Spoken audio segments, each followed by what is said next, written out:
दुनिया से कौन सांसद होगा? ये जिम्मेदारी आपके ऊपर दे के जा रहे हैं।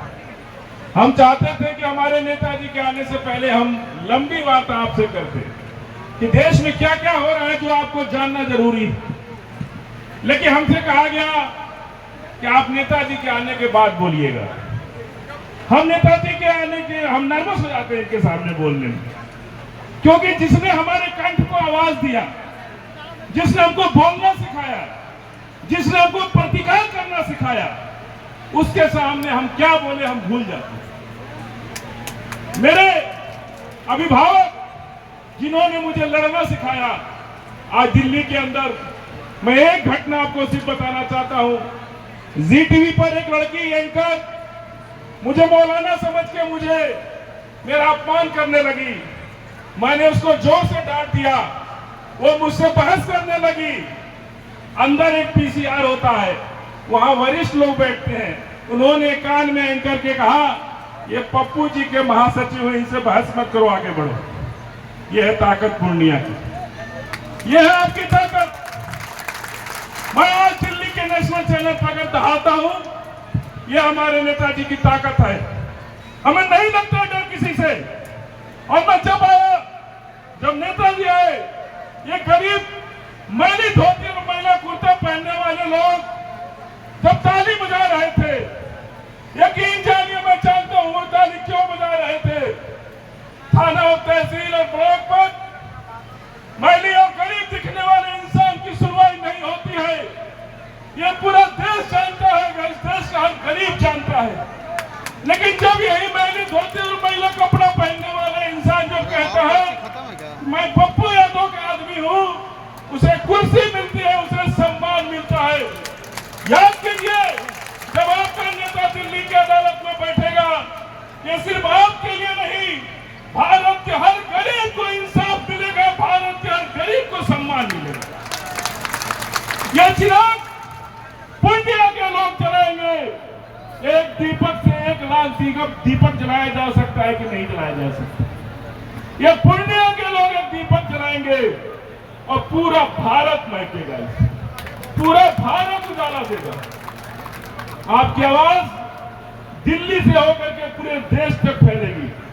1 मिनट नेताजी हमको और समय दे देते। मैं देश में जो कुछ हो रहा है, मैं जरूर चाहता हूं आपके बीच में बात करने के लिए।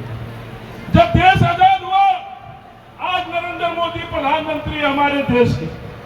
जब देश आजाद हुआ, आज सब कुछ कहते हैं कि जवाहरलाल नेहरू ने नहीं किया। अरे हम बताना चाहते हैं, इस देश के अंदर जब हम गरीबी पर सवाल पूछते हैं, जब हम बेरोजगारी पर सवाल पूछते हैं, जब हम भ्रष्टाचार पर सवाल पूछते हैं, तो बार बार प्रधानमंत्री जी धर्म और सनातन के आड़ में खड़े हो जाते हैं, जवाब नहीं देते हैं। और पूरे भारत के सभी नेताओं को, ओबीसी, एससी, एसटी, पिछड़े सभी लोगों को, जो भाजपा नहीं है, या तो वो देश विरोधी है, नहीं तो सनातन विरोधी। कैसे सनातन विरोधी हो सकता है?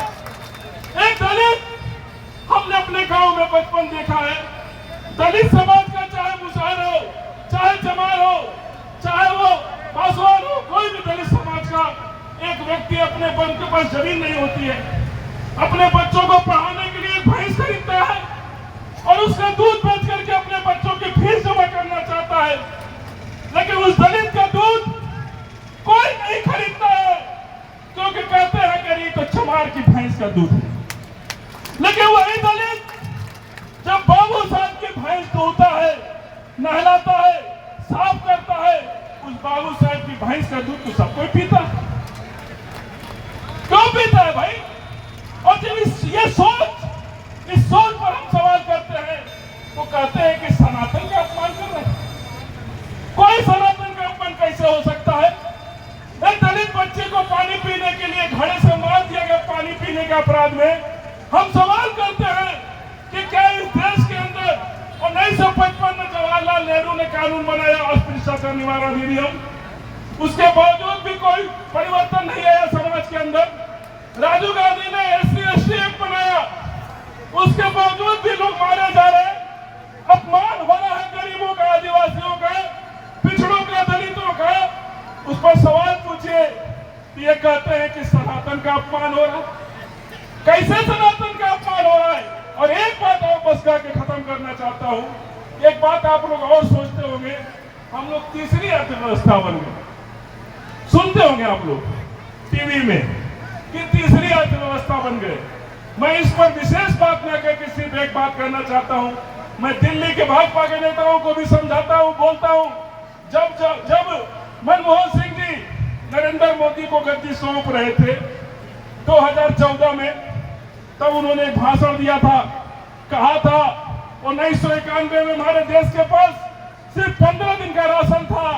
हमने 300 किलो सोना गिरवी रख करके 300 करोड़ रुपया भारत में लाए और आज 2014 में उस 300 करोड़ से इतना पैसा बनाए कि $2 ट्रिलियन की इकोनॉमी हमारे देश की हो गई।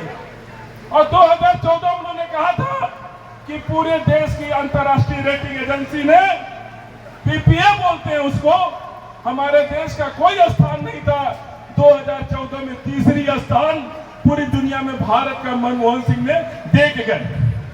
और नरेंद्र मोदी जी 14 से लेकर 23 तक आज तक हमारा भारत 3 नंबर से 2 नंबर पर नहीं आ पाया। और ये कह रहे हैं कि बदल गई अर्थव्यवस्था। प्रति व्यक्ति आए हमारे देश की 2000 रुपया, और आप भी गांव में रहते होंगे, क्या हालत बदला है आप खुद महसूस करते हैं। मैं ज्यादा लंबी बात नहीं करते, अपनी बात को यहीं विराम देते हैं। जय हिंद, जय भारत, जय पप्पू यादव। बहुत बहुत धन्यवाद।